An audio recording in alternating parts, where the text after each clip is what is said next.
Right here, as you can see, the Bentley is now out of the garage, and that's because I'm about to go to Le Mans. However, the Bentley appears to have left me a present. But you can't see this on camera, so now I'm going to go to the side and show you what's in the light here. So with the camera the other way, it looks like it's this little patch here, but it's not. What in the hell is going on here? Oh, I know what the green fluid is. That's because I left it for too long without starting it, and the suspension squatted, and it was a little bit over full with LHM. But this, what is this?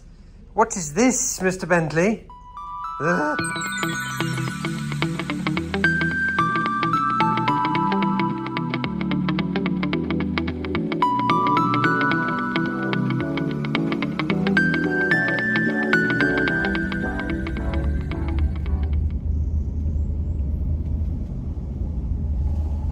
Righto, it is the morning of heading off to Le Mans, so we are leaving at about 3 p.m. this afternoon, and guess where I am? Yes, we're coming in for some last-minute checks. So as you've just seen, it looks like I've killed a baby alien in my garage.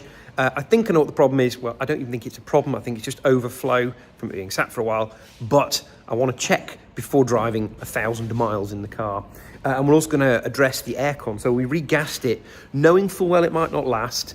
About 6 weeks ago when it came in for its service, it's no longer blowing cold, so you put some dye in with the AC and then use a black light, and hopefully we can find where the leak is. Hopefully it's a fitting, we can nip the fitting up, regas it, and then away. Now that wouldn't seem like much of a problem because you can probably see wet tyre marks on the ground here because it is currently raining here in Nottingham in the UK. However, by Sunday in Le Mans at the Circuit de la Sarthe, it is going to be 29 degrees, and there's going to be 3 of us in that. So yes, aircon is somewhat essential. Okay, we have a relatively clean bill of health. We think the red fluid that came out was not power steering fluid. It's actually from the gearbox, but it's coming out of where the torque converter is. All the levels look fine, so we think it's been sitting in the bell housing, and when the suspension's gone flat, it's slowly leaked out of the weep hole at the back. So it's just an ongoing leak. At some point we're going to have the gearbox off. So now we're on to sorting out the AC. We are going to regas the AC, but I think we found the issue. It isn't a fitting that needs tightening up. It looks like the condenser has had it. So the UV stuff shows a couple of very tiny spots across the condenser, and over time they start to become porous. So it should last us for the week at Le Mans, and then it's going to have to come in for a new condenser, which are not cheap. They're about 600 or 700 quid plus VAT. But if it means we don't have to regas it every time I use the dang thing, it's not such a bad investment. Okay, I am back from Starman's, and so far so good. So I picked up my first passenger. This is Alex, who's joining us on the trip down, and we're about to fill this seat here with Tim, who's come with us in the past. And then next stop is New Haven, and then across the pond overnight to Dieppe, I think. I need to look at the tickets, and then down to Le Mans. But first, fuel. Okay, we have been on the road for hours. You'll see Alex is now sitting in the back because we picked up Mr. Tim about 4 hours ago. We've crawled through traffic on the M25, but we are now at New Haven. We only have one error message on the dashboard, and the wipers have only sort of partially stopped working. So we got past Leicester. That's the important thing. Right, we need to go and, well, we're going to follow those guys and find a ferry, because it turns out those motorbikers are on the same ferry, while we waited 45 minutes for our chips at McDonald's. Righto, we have made it, as you can probably tell. We are on the ferry, and it is slowly rocking backwards and forth. But the important thing is we've got on the ferry, and we have applied the handbrake. Whether the handbrake will come off again on the other side, that remains to be seen. However, the best thing about travelling to Le Mans, well, is getting to Le Mans, but the second best thing is the queue at the ferry.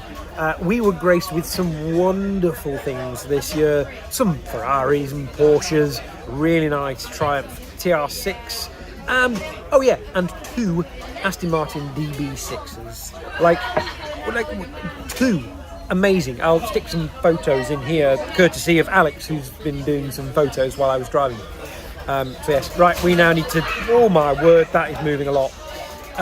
We need to try and get some sleep because there are no cabins. So sleeping right here. See you in France. There we go. Rightio, we're here at our favourite petrol station at Alençon, normally where we stop on the way back up, but yes, while it will pass anything, the one thing it won't pass is a petrol station. So we are making reasonable progress. It's 8 o'clock in the morning, so we're going to be on camp by about 9:30, so we might even get there before half of the camp are actually awake, which is good because it means we'll be in time for breakfast. And yeah, so far so good. The warning light has gone back off. The wipers continue to be a problem, but it has now stopped raining, so we're just going to crack on.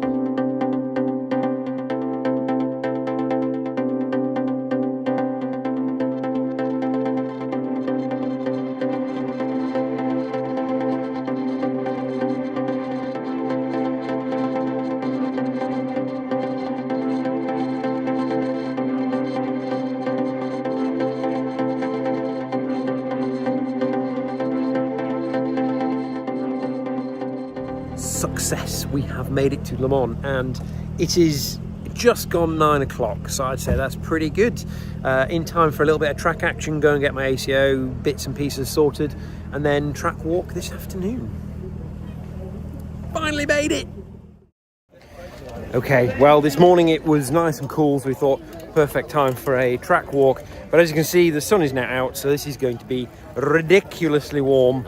But unlike this crazy person that's just come past, we will not be running it, although I think these people have the right idea, taking 2 wheels.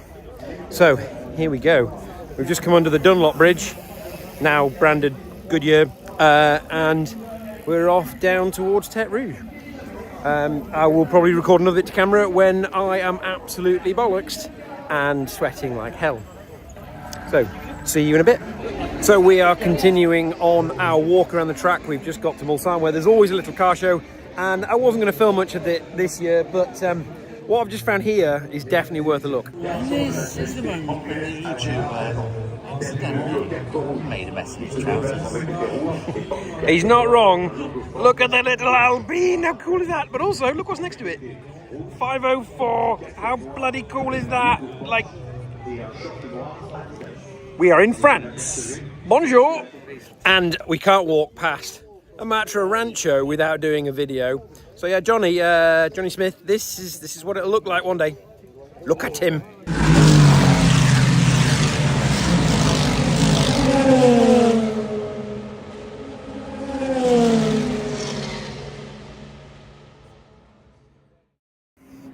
Okay, it is the morning after the night before. We did complete the walk after 4.5 hours and we're absolutely wrecked. So, early start, off to the circuit, usual fashion. You can see I'm still walking through the campsite, and I am off to go and find my hospitality. So we're doing it a little bit differently this year, and all will be explained shortly. Next stop, the track. And if you hadn't gathered, this means it's race day.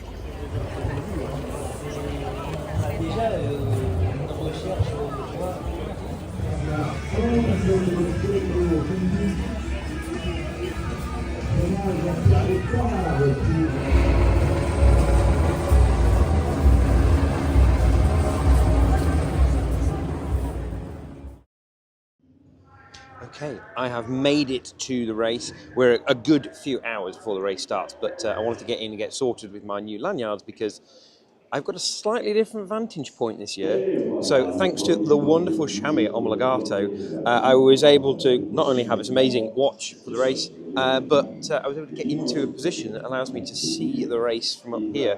We're also going to go and see the race from some places that we don't normally get to go and see them, like down on the Mulsanne Straight, and we're also going to get to be in the tribunes over here for the start of the race, which is pretty cool.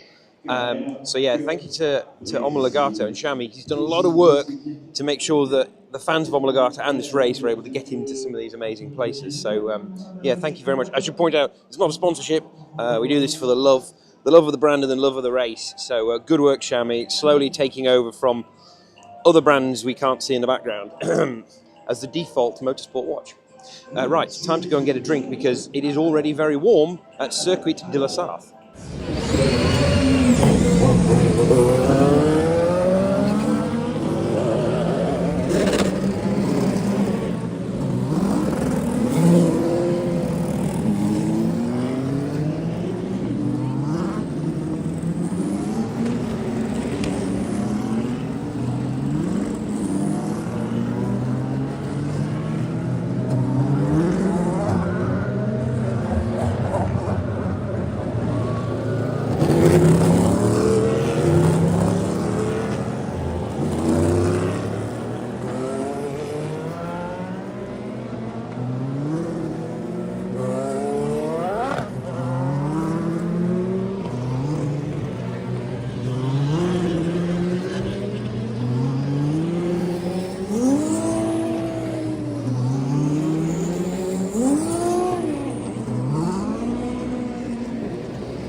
With the race underway, that is all for this episode. Join us next time as we watch the race into the evening, and then join it again in the wee hours of Sunday morning as we get another baking hot day at Circuit de la Sarthe.